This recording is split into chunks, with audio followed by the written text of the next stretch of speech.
اور ان کو دین کے بارے میں شک اور شبہ میں مبتلا کرتے ہیں، خدا فرماتا ہے ایسے شیطان سے اپنے آپ کو بچانے کی کوشش کرو۔ اور مولا نے فرمایا شیطان کوئی اپنے سر پہ سینگ لگا کے نہیں آتا، شیطان دوستوں کی صورت میں بھی آتا ہے، شیطان مختلف طریقوں سے آتا ہے۔ تو ہم جب دین پہ عمل کر رہے ہوتے ہیں تو دین کے بارے میں ہماری سوچ، ہمارے خیالات بالکل واضح، صاف اور شفاف ہونے چاہیے۔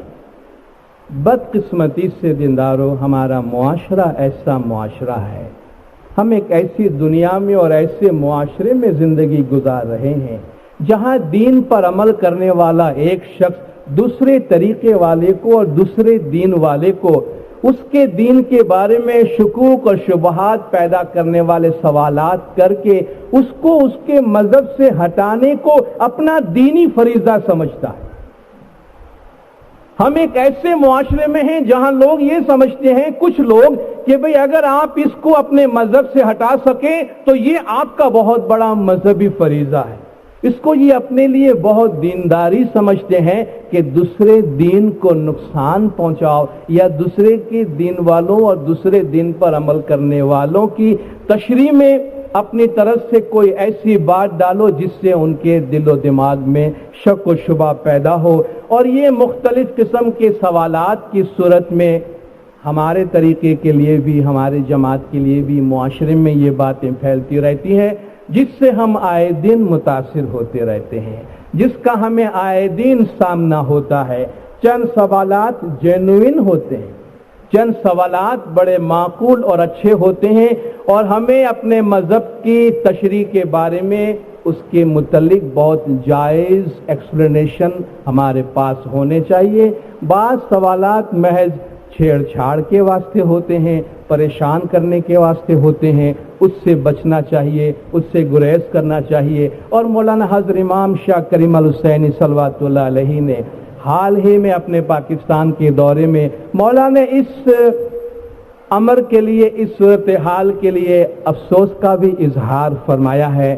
مولا نے فرمایا کہ مسلمان کے مختلف گروہ گزشتہ اشروں میں، گزشتہ سالوں میں اپنے طریقے کی، اپنے انٹرپریٹیشن کی، اپنی پہچان کو لوگوں کے سامنے لانے کی کوشش کی ہے، مگر یہ اپنا مخصوص پہچان کرواتے ہوئے ایسے راستے پہ چل نکلے ہیں جہاں اسلام کی ایک ہی تشریح کرنے والے دوسری تشریح کی کرٹیسائز کرتے ہیں، تنقید کرتے ہیں، ایک ملک دوسرے ملک کی تنقید کرتا ہے۔ اور امام نے فرمایا یہ جو محاذ آرائی ہے، پولرائزیشن ہے، اپنا اپنا محاذ بنا لینا مذہب کے بارے میں، یہ ہماری جماعت کے واسطے بھی نقصان دہ ہے، جن کے درمیان ہم رہتے ہیں، ان لوگوں کے واسطے جن ممالک میں ہم رہتے ہیں، ان ممالک کے لیے بھی نقصان دہ ہے۔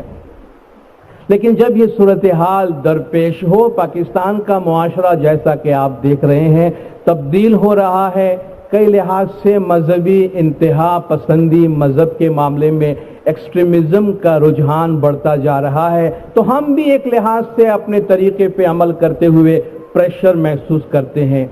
باہر کے لوگوں کو دیکھتے ہوئے اور ان کی جانب سے بار بار پوچھے جانے والے سوالات جو ہمارے اپنے پریکٹس کے لحاظ سے کوئی اہمیت نہیں رکھتے ہیں، ہم بالکل اس پہ ثابت قدمی سے چل رہے ہیں، لیکن پھر بھی کبھی کبھی جماعت میں ایک طرح کی پریشانی پیدا ہوتی ہے جس لحاظ سے وہ سوالات پوچھتے ہیں کہ بھئی اسماعیلی طریقہ، ہمارا یہ مذہب دوسروں سے، اسلام کے دوسرے طریقوں سے اتنا مختلف کیوں ہو گیا ہے؟ اور ان میں سے چند سوالات میں آپ کے سامنے ڈسکس کرنا چاہوں گا۔ کچھ سوالات ڈاکٹر صاحب آپ کے سامنے پیش کریں گے جو امام کی اتھارٹی کے، امام کے اختیارات کے حوالے سے ہے، نماز اور دعا کے ٹائمنگ کے حوالے سے ہے، شریعت کی صورتحال کے حوالے سے ہے۔ ڈاکٹر صاحب بہت ہی تفصیل سے آپ کے سامنے اس کے بارے میں بات کریں گے۔ میں جو بات آپ کے سامنے عرض کرنا چاہتا ہوں، پہلی بات یہ ہے کہ ایک بہت اہم خلاصہ ہم سے یہ طلب کیا جاتا ہے کہ ہم اسماعیلی جو دین اسلام کا ایک واحد طریقہ ہے جس کے پاس ایک زندہ امام ہے، ہم اسماعیلی اپنے ڈے ٹو ڈے میٹرز کے لیے، اپنے مذہب کے لیے، مذہب پہ عمل کرنے کے لیے ہدایت کے لیے ماضی کی طرف رجوع نہیں کرتے، ہم حال میں زندہ امام کو رجوع کرتے ہیں۔ ہمارے مذہب کی پریکٹس امام کی تشریح کے مطابق ہوتی ہے، جبکہ دین اسلام میں دین اسلام کے جو اعمال، جو بھی احکام ہے، ان کا جو ماخذ ہے، ان کا جو سورس ہے وہ قرآن شریف ہے، جو دین اسلام میں تمام مسلمانوں کی کتاب ہے، اللہ تبارک و تعالیٰ کی نازل کی ہوئی کتاب ہے۔ تو اس صورتحال میں اسماعیلی حاضر امام کو مانتے ہوئے قرآن شریف پر کس طرح عمل کرتے ہیں؟ اور بعض اوقات اگر ہم پراپرلی اس بات کو آرٹیکولیٹ نہیں کرتے، خلاصہ نہیں کرتے، تو شاید کوئی ایسا تاثر لیا جاتا ہے کہ اسماعیلی نہ تو قرآن میں مانتے ہیں اور نہ اسماعیلی قرآن پہ عمل کرتے ہیں، بلکہ حقیقت اس سے برعکس ہے۔ کم از کم جتنا ہم قرآن پہ مانتے ہیں اور جتنا ہم قرآن پہ عمل کرتے ہیں شاید ہی کوئی کرتا ہوگا، کیونکہ ہم تو قرآن کی زندہ روح پہ عمل کرتے ہیں۔ تو اس حوالے سے چند گزارشات آپ کے سامنے پیش کروں گا کہ امام اور قرآن کی باہم نسبت کیا ہے۔ اللہ تبارک و تعالیٰ نے کئی آسمانی کتاب نازل فرمائی ہیں، تورات، زبور، انجیل، قرآن، یہ 4 بڑی مشہور کتابیں جن کا ذکر ہم اکثر سنتے رہتے ہیں۔ یہ جو کتابیں آسمان سے نازل ہوئی ہے، ان کتاب کے زمین پر نازل ہونے سے پہلے زمین میں اسے کوئی، ان تمام کتابوں کو زمین پہ کوئی وصول کرنے والا پہلے سے تھا یا نہیں تھا؟ آسمان سے نازل ہونے والی ان کتابوں کو کیا آسمان سے زمین پہ اتار دیا گیا ہے، یا زمین پر اس سے پہلے کوئی موجود ہے جس پر وہ قرآن نازل ہوا یا جس پر یہ کتاب نازل ہوئی؟ کوئی ایسی کتاب نازل ہوئی جو کسی پیغمبر پہ نہیں اتری ہو، کسی پر بھی نہیں اتری ہو، مگر وہ ایک کتاب ہے؟ کیا ایسی کسی کتاب کا تصور ہے؟ اس کا مطلب یہ ہے کہ قرآن اپنے منزل، یعنی وہاں جہاں قرآن اترتا ہے، قرآن اپنے قبول کرنے والے اور وصول کرنے والے سے آزاد نہیں ہے۔ یہ اپنی ذات میں فی نفسہ نازل ہونے کی صورت میں بھی یہ قرآن آزاد نہیں ہے۔ آزاد نہیں ہے تو کیا ہے؟ وہ کسی کو دیا گیا ہے۔ کس کو دیا گیا ہے؟ حضور اکرم صلی اللہ علیہ وآلہ وسلم کو دیا گیا ہے۔ آپ کو کیوں دیا گیا؟ قرآن کس کے واسطے نازل ہوا ہے؟ قرآن کس کے واسطے نازل ہوا ہے؟ میرے لیے، آپ کے لیے، سب کے لیے، سارے جہان کے انسانوں کے لیے، تا قیامت لوگوں کے لیے۔ یا ایھا الناس انی رسول اللہ الیکم جمیعا، تمام لوگوں کو مخاطب کر کے کہا گیا کہ میں تمہارے واسطے رسول بنا کر بھیجا گیا ہوں۔ ہم تمام کے واسطے یہ کتاب اتری ہے، مگر ہم تمام پہ نہیں اتری ہے۔ کیوں؟ جب ہم سب کے واسطے ہیں تو ہم سب پہ کیوں نازل نہ کر دی جاتی؟ ہم خود ہی پڑھ لیتے، سمجھ لیتے اللہ تعالیٰ کیا فرمانا چاہتا ہے۔ مگر تمام کائنات میں سے خدا ایک شخص کو منتخب کرتا ہے اور اسے اپنی کتاب دیتا ہے، اس لیے کہ خدا کے اس کلام کو سمجھنا اور اسے سمجھانا ہر ایک کے بس کی بات نہیں ہے۔ اس لیے خدا نے اس قرآن کو قبول کرنے والا، وصول کرنے والا رسول، نیچے جو اسے لے رہا ہے، اسے کتاب کا معلم کہا۔ کما ارسلنا فیکم رسولا منکم یتلو علیکم آیاتنا ویزکیکم ویعلمکم الکتاب والحکمہ، جیسا کہ ہم نے تم ہی میں سے ایک رسول بھیجا جو تم پر ہماری آیتیں پڑھتا ہے، تمہارا تزکیہ کرتا ہے، تم کو پاک و پاکیزہ کرتا ہے، اور تمہیں کتاب اور حکمت کی تعلیم دیتا ہے۔ تو گویا قرآن اپنے معلم سے آزاد نہیں ہے، قرآن اپنے وصول کرنے والے سے آزاد نہیں ہے۔ کیا قرآن کی یہ تعلیم ایک ہی زمانے کے واسطے تھی؟ ذرا اتنا تو سوچیے، یہ قرآن جن لوگوں کی زبان میں نازل ہوا، جن لوگوں کے معاشرے میں نازل ہوا، جن لوگوں کے کانٹیکسٹ میں نازل ہوا، جن لوگوں کے بارے میں نازل ہوا، جن کے محاورے اس میں استعمال کیے ہیں، جن کے تذکرے ان میں استعمال ہوئے ہیں،